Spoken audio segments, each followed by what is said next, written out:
juga Desperindak itu. Ya. Baik, Pak. Berarti kan tadi untuk sejauh ini lahan yang diuji cobakan itu ada 1.000 ya, Pak ya?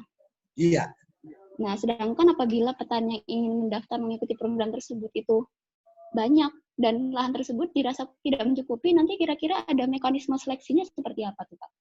Ya, memang begini, Mbak. Kami dari Dinas Pertanian itu tidak pernah bergerak atau bertemu dengan petani itu perorangan. Semuanya tergabung dalam kelompok tani. Jadi kami sudah koordinasi dengan teman-teman di wilayah, karena terus terang bukan kami mengejar banyaknya luasan, banyaknya petani. Kami juga punya banyak keterbatasan, Mbak. Tenaga kami penyuluh, 1 orang pegang 3 desa. Mantri kami Mantri Pertanian memang 1 kecamatan 1. Nah, ini juga tentunya saya mau memahami bagaimana mendampingi petani dengan begitu banyaknya. Kalau kami lepas, makanya kami tetap memakai target, juga sudah kami sesuaikan dengan kondisi di wilayahnya juga.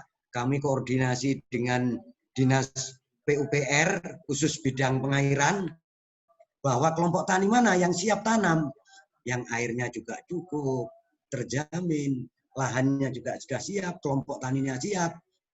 Jadi kami berdasarkan kelompok tani, Mbak, tidak perorangan petani-petani, sehingga lebih mudah di dalam koordinasi kami. Baik, iya Pak. Ini ada pertanyaan melalui chat.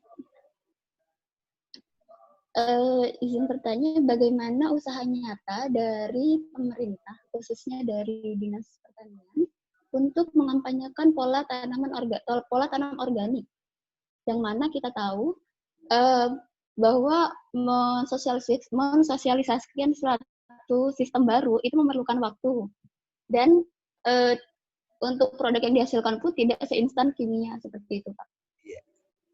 Ya, betul sekali, Mbak. Jadi begini, Mbak. Memang kami di awal ini bukan membuat padi organik, tapi masih perlakuan organik. Sehingga 1 hektar masih kami target hanya 2 ton. Itu pun 1 musim tanam. Jadi tanam sekarang kami 2 ton, tanam kedua kami 2 ton, tanam ketiga nanti 2 ton lagi. Sampai seperti apa efisiensi daripada penggunaan pupuk depan, tentunya dengan akan kami tes kesuburan lahan BO yang ada di lahan tersebut. Jadi kami memang ada untuk khusus yang kami siapkan pengembangannya untuk lahan organik murni, juga lahan 30.000 hektar ke depan ini masih sifatnya perlakuan organik. Jadi bukan organik murni. Tetapi organik murni pun kami sudah juga siapkan. Sementara kita masih kurang lebih 10 hektar, ke depannya ini akan, ya mudah-mudahan lah target berikutnya 50, 100, dan terus beranjak. Terutama di daerah-daerah yang sudah kami siapkan, daerah sumberan, yang kami juga selalu akan bermitra yang saya sampaikan dengan Dinas Perikanan tadi, yang nanti akan berkelanjutan dengan Minapadi. Kalau sudah posisinya organik, maka ini yang akan kami lakukan ke depannya. Jadi kami ada tambahan support dari Dinas Perikanan. Tapi untuk lahan yang LP2B ini sifatnya perlakuan organik, bukan untuk menjadikan organik dulu. Ya. Baik, terima kasih untuk Pak Sentot. Ya, kepada audiens atau peserta, dipersilakan apabila ada pertanyaan bisa disampaikan melalui chat atau bisa langsung di-on-kan mikrofonnya. Tidak terbatas hanya pada peserta saja, mungkin bisa langsung 3 narasumber. Sebelumnya, sebelum kita masuk ke sesi tanya jawab, kita mau foto bersama dulu ya, takutnya nanti kepotong. Jadi bagi para peserta, mohon di pop up videonya, dihidupkan videonya. Oke.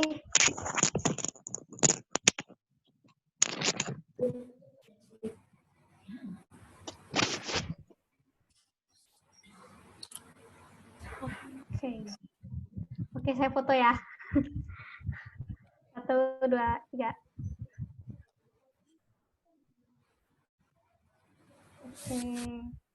Oke, terima kasih kepada yang sudah pop up. Mungkin saya kembalikan ke moderator lagi.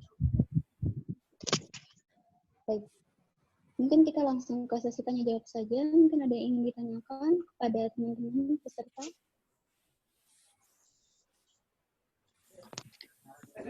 Langsung izin bertanya ke moderator atau gimana ya, Mbak?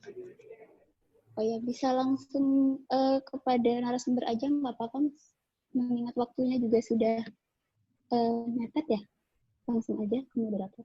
Ke narasumber. Oke, terima kasih. Ini pertanyaannya mungkin lebih ke Pak Sentot sama Pak Diki ya, Pak ya. Assalamualaikum warahmatullahi wabarakatuh. Selamat sore, perkenalkan nama saya Laras. Yang pertama-tama kita harus syukurin adalah menurut info kan tinggal sisa 2 pasien positif COVID-19 di Kabupaten Situbondo. Semoga pandemik ini cepat berlalu ya Pak ya. Itu yang pertama.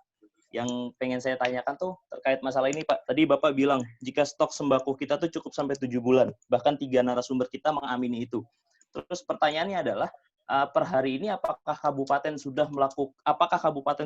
berani untuk melakukan pembagian sembako ke masyarakatnya? Karena jika kalau beberapa hari kemarin kita lihat perdebatan antara Bupati Bolaang Timur dengan Lumajang, bagaimana Bupati Bolaang Timur akhirnya punya kebijakan untuk memberikan sembako kepada masyarakatnya melalui realokasi dana anggaran desa, per masing-masing desa ditarik 100 juta yang akhirnya nanti diberupakan sembako kepada masyarakatnya. Nah, kita belum lihat hal itu di Kabupaten Situbondo. Dan ketika kita lihat tadi terkait masalah stok pangannya dan cukup, ternyata kira-kira Bapak sendiri berani nggak sih akhirnya untuk menyarankan kepada Bupati ini, apalagi kalau kita lihat memang inflasi tidak terjadi signifikan di Situbondo, tapi yang memang kita harus pikirin adalah daya beli masyarakat kita yang turun. Memang tidak terjadi inflasi yang besar-besaran, mungkin terjadi inflasinya paling di beberapa komoditi, cabai, bawang merah, tapi ternyata daya belinya yang turun nih Pak. Nah, sedangkan kalau kita lihat nih di beberapa postingan media sosial dan yang terjadi di Situbondo beberapa bulan belakangan, yang terjadi kan teman-teman yang lain nih yang LSM, teman-teman pemuda atau apapun namanya, saling giat nih untuk akhirnya memberikan paket bantuan sembako. Nah, pertanyaannya adalah kemana pemerintah kabupaten hari ini jika mengklaim akhirnya bahwa stok bahan pangan kita besar, kenapa tidak akhirnya diberikan bahan pangan? Kalau ngomongin tentang masalah keuangan yang lagi-lagi APBD-nya dipotong dan segala macamnya, menurut saya kayak kemarin kalau nggak salah satu kutipan media massa menyatakan triwulan pertama Kabupaten Situbondo LPJN untuk DAU-nya masih bermasalah. Akhirnya untuk DAU di triwulan kedua tidak diturunkan. Nah, ini kan akhirnya kembali menjadi PR buat kita. Sebenarnya ada apa nih sama pemerintah Kabupaten Situbondo? Nah, saya hanya bertanya itu Pak. Terima kasih atas ilmunya sejauh ini. Terima kasih Pak Sentot, terima kasih Pak Riki.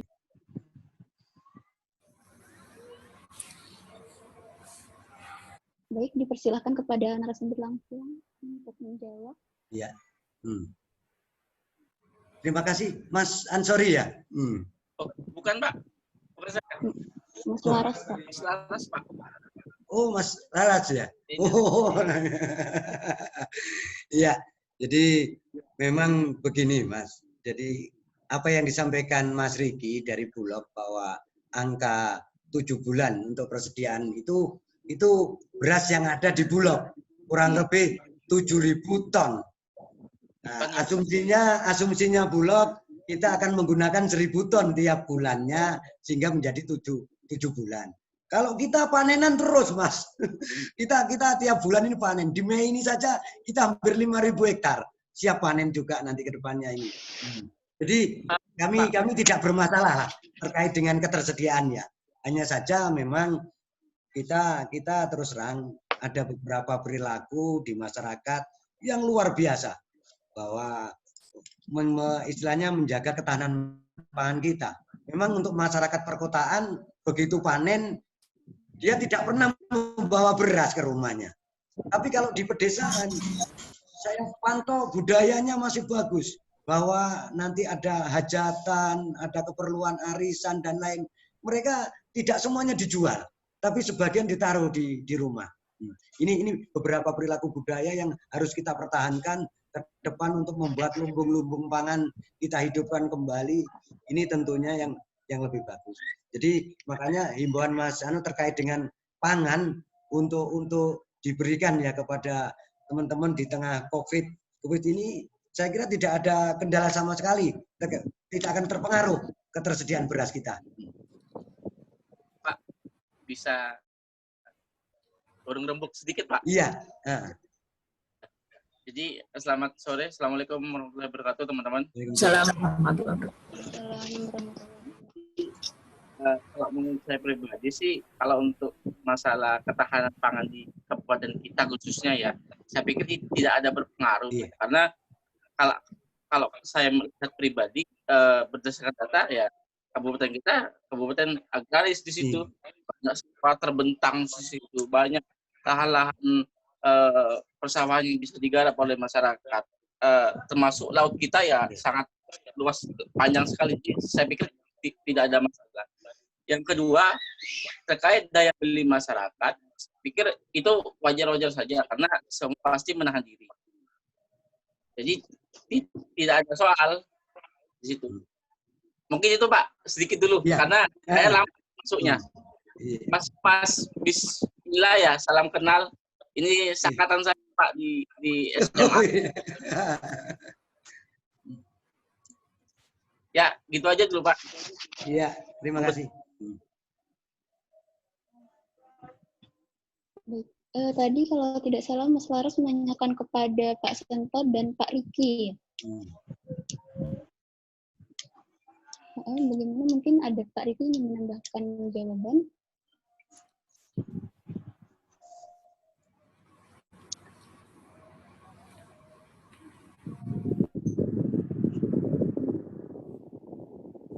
Pak Riki sepertinya di-mute.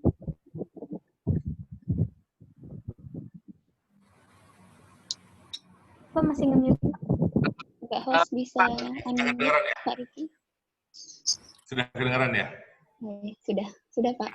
Saudara disampaikan Pak Sentot tadi, ya betul, ketahanan ketersediaan stok di gudang kami beras itu ada 7.000-an ton dengan ketahanan stok hingga 7 bulan. Nah, saya disampaikan oleh Pak Mas Laras Triwahyu tadi bahwa mampukah pemerintah atau bagaimana, saya rasa saya tidak berkompeten menjawab di bidang itu, namun yang bisa saya sampaikan adalah Bulog pada intinya siap mensupport apapun dari Bulog Cawang Bondo, siap mensupport apapun program dari Pemkab Situbondo. Jika memang dibutuhkan untuk melaksanakan operasi pasar, kami laksanakan operasi pasar untuk menekan untuk terciptanya stabilisasi harga. Jika dibutuhkan penyaluran CBP ya, CBA stok CBP untuk keadaan bencana non penyakit COVID, itu kami juga siap jika Pemkab meminta untuk penyaluran stok CBP. Pada intinya kami siap mendukung apapun itu. Yang jelas adalah saya rasa kita semua sepakat bahwa untuk saat ini dalam kejadian pandemik ini yang perlu kita tekankan adalah masyarakat agar tidak perlu panic buying. Yes. Allah segalanya tersedia dengan baik, belilah yang kita butuhkan, belilah yang keluarga kita butuhkan, tidak perlu menumpuk stok. Percayalah pemerintah Kabupaten Situbondo beserta seluruh stakeholder-nya berupaya semaksimal mungkin untuk menciptakan ketahanan pangan di wilayah Situbondo. Saya rasa itu yang patut kita cermati bersama.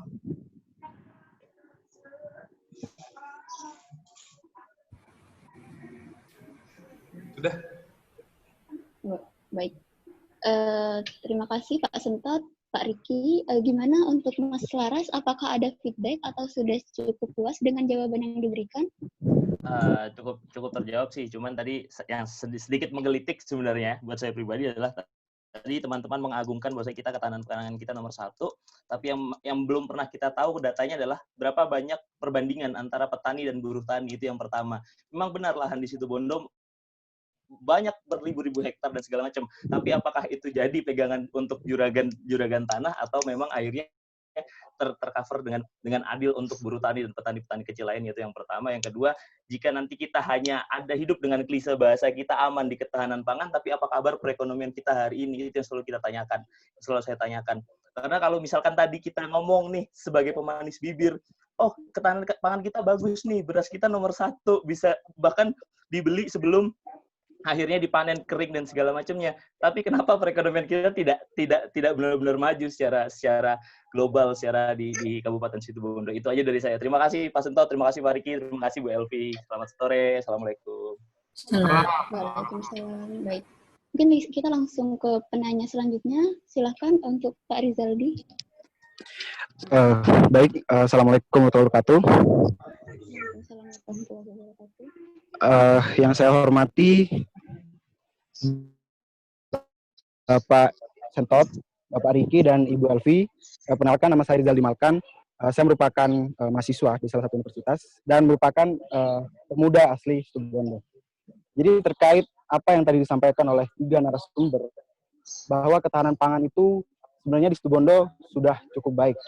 Dan tadi saya sempat searching dan googling, sebenarnya di Situbondo itu sendiri, kita itu menempati peringkat untuk indikator ketahanan pangan se-kabupaten, itu di peringkat 207. Dan itu sebenarnya mengalahkan Probolinggo, Jember, Bondowoso, dan kita hanya kalah ke Banyuwangi, Tapal Kuda. Dan saya sebenarnya cukup appreciate dengan dengan apa yang telah dilakukan oleh Pemda, seperti tadi yang Bapak Sentot bilang terkait LP2B ya Pak, kalau tidak salah. Terus juga ada program Kobesa. Saya kurang tahu nih, kalau di Situbondo mungkin nama programnya kan Kobesa. Kalau di pusat, kok saya lihatnya namanya ekonomi kebersamaan ya Pak. Mungkin beda istilah aja mungkin ya Pak. Sekedar ini aja. Terus yang ingin saya tanyakan sebenarnya dari langkah-langkah konkret yang telah dilakukan oleh Pemda, sebenarnya tidak ada yang harus dipermasalahkan terkait dengan ketahanan pangan itu sendiri. Karena dari Bulog sendiri telah mengamini akan menyiapkan 7.000, dan juga dari Bapak Sento sendiri tadi menyatakan bahwa ketahanan pangan kita kuat. Lalu sebenarnya sesuai dengan tema yang tadi yang kita bahas pada hari ini, sebenarnya apa sih Pak yang dapat kami selaku kaum milenial itu untuk dapat dilakukan untuk pemerintah daerah itu sendiri? Karena kami rasa untuk kami masuk ke dalam Pemda itu sendiri, kami tidak langsung bisa masuk itu untuk misalkan membahas suatu isu. Karena tanpa ada kebijakan dari Pemda yang ada hubungannya dengan milenial, khususnya ketahanan pangan itu sendiri, ya kami tidak dapat masuk. Kami hanya bisa mungkin memberikan pertanyaan atau kritik, saran. Sedangkan sebenarnya kan pemerintah daerah itu yang paling penting bukan terkait kalau misalkan COVID ini, sebenarnya ada isu yang lebih penting lagi, yaitu bagaimana kaum milenial itu bisa kembali lagi ke daerah. Karena nanti kan apa yang telah dilakukan oleh Bapak dan Ibu sekalian, kebijakan-kebijakan yang sudah ditelurkan itu bakal dilanjutkan oleh kami dari kaum milenial. Itu sebenarnya pertanyaan buat Pak Sentot. Terus untuk Pak Riki, kemarin Pak saya sempat beberapa bulan yang lalu saya sempat mendengar kabar, bukan kabar sih, jadi beritanya seperti ini, bahwa adanya pengalihan program. Jadi ada program beras sejahtera ya, atau program Rastra. Jadi beberapa bulan yang lalu sebenarnya kebijakan dari pemerintah itu adalah memberikan 10 kg beras kepada masyarakat yang tidak mampu. Dan itu dialihkan menjadi bantuan pangan non tunai, kalau tidak salah Pak, mau dikoreksi. Nah, bantuan pangan non tunai ini bentuknya bukan lagi beras, tapi bentuknya adalah uang sebesar Rp110.000. Nah, yang menjadi permasalahan adalah ini menyebabkan kebijakan yang berubah ini menyebabkan Bulog, simpanan beras yang ada di Bulog itu menjadi busuk dan tidak layak untuk dimakan. Nah, apakah sebenarnya pertanyaannya simpel sih, apakah di Situbondo, lebih tepatnya di Bulog cabang Bondowoso ini yang memegang tadi Arjasa ya Pak ya, itu juga mengalami hal seperti itu. Dan juga kira-kira mafia beras di Situbondo ada gak Pak? Tadi kan disangkut pautkan sama yang Pak Sentot tadi bilang ya, bahwa dari panen tadi keluar, nah itu tidak langsung dijadikan beras, tapi langsung dijual. Karena memang pengelolaan berasnya itu tidak memadai di Situbondo. Dan yang terakhir untuk Bu Elvi. Bu Elvi, tadi Ibu kan menyatakan bahwa terkait kondisi yang sebenarnya di Situbondo itu masih sangat stabil. Dan Bu Elvi juga memberikan data-data baik itu harga ayam yang naik, cabai merah naik. Nah, saya sempat tergelitik karena kenapa masyarakat awam itu sepertinya Ibu ya, itu kurang dapat informasi. Jadi saya kurang paham nih kalau dari pemerintah daerah itu kurang sepertinya memberikan akses kemudahan dalam informasi seperti ketahanan pangan, seperti cabai naik, ayam naik. Nah, kira-kira apakah itu sebenarnya kan di Situbondo sudah ada e-government ya Bu ya? Apakah itu bisa, menurut saya ini apakah bisa dijadikan inovasi gitu? Jadi data-data yang sekiranya real time dan juga dapat diakses langsung melalui e-government yang sudah dibuat oleh Situbondo. Itu saja dari saya, kurang lebihnya mohon maaf apabila ada salah kata. Assalamualaikum warahmatullahi wabarakatuh. Waalaikumsalam warahmatullahi wabarakatuh. Mungkin bisa langsung dijawab saja dari Pak Sentot terlebih dahulu. Ya. Terima kasih Mas Rizaldi bahwa sangat membantu kami kritik dan terkait khususnya bagaimana ke depan kita memperbaiki program Kopbesa ini agar bisa lebih cepat bisa kita realisasikan walaupun dengan kondisi kayak begini. Tetapi ada tadi pertanyaannya terkait dengan teman-teman milenial. Bagaimana peran dan partisipasinya? Saya kira sangat luar biasa sekali yang lagi kita butuhkan, Mas, bahwa kita bagaimanapun juga tidak memungkiri ya dengan sekarang teknologi IT yang begitu hebat, pemasaran kita tidak harus punya tempat, tapi kita menggunakan IT dan lain-lain, khususnya dengan potensi lahan kita. Tadi sudah sedikit saya singgung bahwa kita ini punya agroklimat yang sangat-sangat luar biasa. Jadi baik itu horti kita juga punya kualitas yang bagus, baik itu bibit rasa dan lain-lain. Nah ini perlu teman-teman dari milenial ini bisa menjadi promo, bisa memberikan kami bantuan untuk lebih dikenal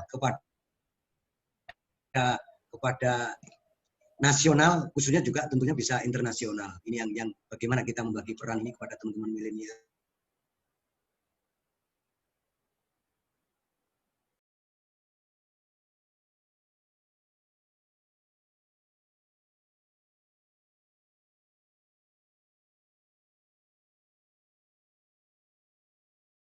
Sudah tidak punya respect ke sana, makanya kami sangat-sangat berterima kasih kalau teman-teman milenial nanti bisa bergabung dan bisa ketemu dengan kami, kita bahas ke depannya, karena kita di beberapa pedesaan juga sangat terbatas IT-nya, sehingga kita sangat kesulitan mengupload mereka by name by address, saat tanam apa, kapan panennya, apa kebutuhannya. Ini tidak begitu cepat kita tangkap, baik itu dalam koordinasi, kecepatan informasi, dan lain-lain. Apalagi pelatihan-pelatihan ke depannya.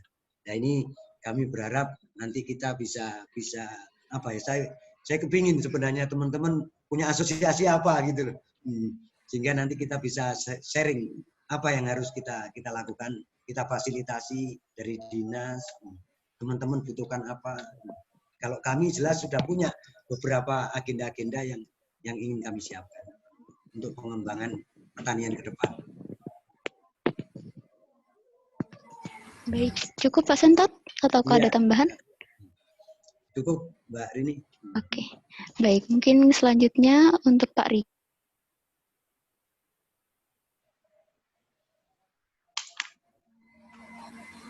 Ya, terima kasih. Dengan Mas siapa tadi? Pertanyaan Mas Rizal ya? Pak Rizaldi, Pak. Ya, Mas Rizaldi Malkan ya. Iya, dulu itu Bulog menangani Rasti, lalu beralih ke program Rastra, lalu sejak 2018 ya Mas ya, mulai beralih kepada program yang namanya program bantuan pangan non tunai yang sebagaimana dijelaskan tadi, apa namanya, masyarakat keluarga penerima manfaat itu tidak menerima dalam bentuk beras, jadi dibebaskan mereka untuk membeli kebutuhannya, jadi disampaikan berupa uang yang terisi dalam saldo dalam ATM. Kemudian pada tahun 2019 tahun 2020 bertransformasi lagi menjadi namanya dari program BPNT menjadi program sembako. Nah, kebetulan untuk kuasanya kebetulan sejak beralih menjadi program BPNT, kuasanya adalah ada pada Dinas Sosial. Kementerian Sosial melalui Dinas Sosial masing-masing kabupaten. Nah, untuk program BPNT dan program sembako, untuk Situbondo ini kami kebetulan berkoordinasi dengan baik dengan jajaran dari Dinas Sosial, Dinas Sosial Situbondo, bahwa kami menyediakan bahan baku berasnya untuk dapat diolah kembali oleh supplier-supplier lokal yang ada di Situbondo. Mengapa supplier-supplier lokal? Karena yaitu untuk menggerakkan ekonomi penggilingan kecil yang ada di Situbondo yang sudah ada, dan jika pun tidak, kami juga tidak, kami pada intinya hanya menyediakan bahan baku berasnya.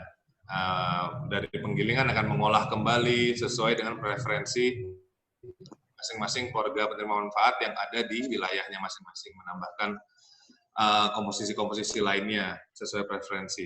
Nah, untuk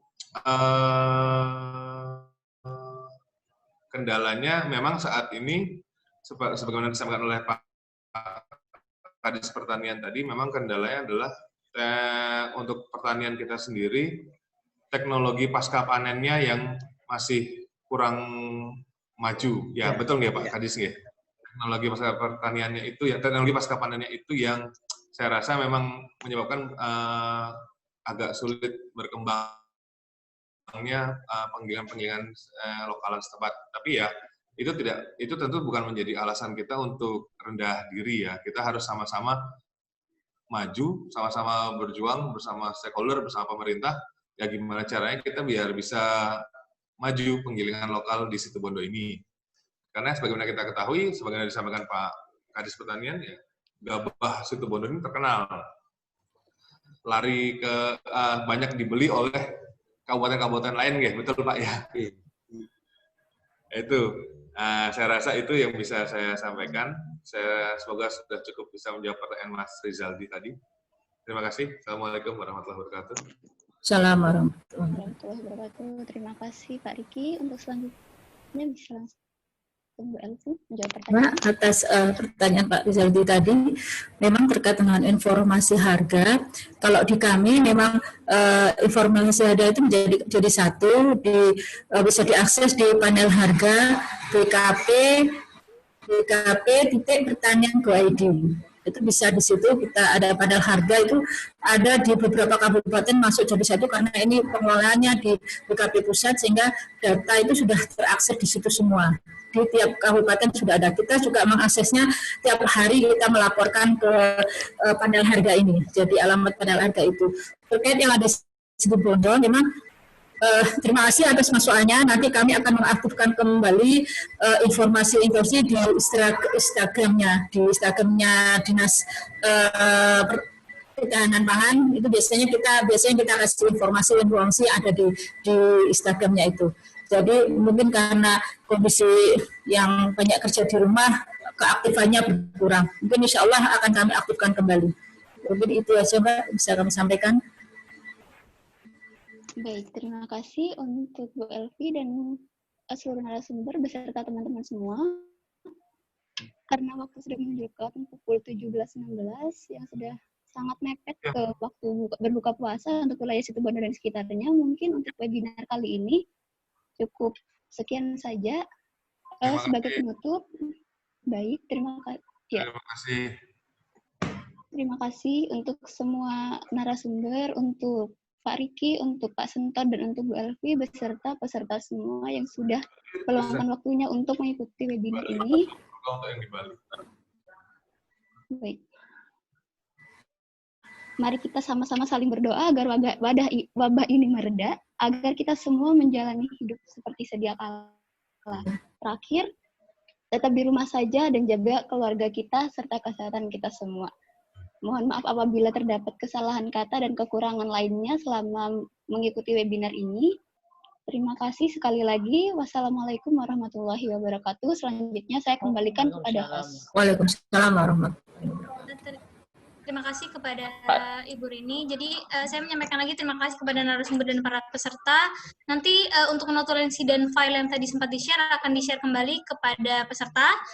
Kemudian nanti kita ada rencananya akan ada diskusi lanjutan di topik-topik yang lain seperti kesehatan dan pendidikan. Mungkin kita juga akan bikin grup bersama di sini sebagai sesama yang juga punya atensi terhadap Situbondo terkait pandemi ini.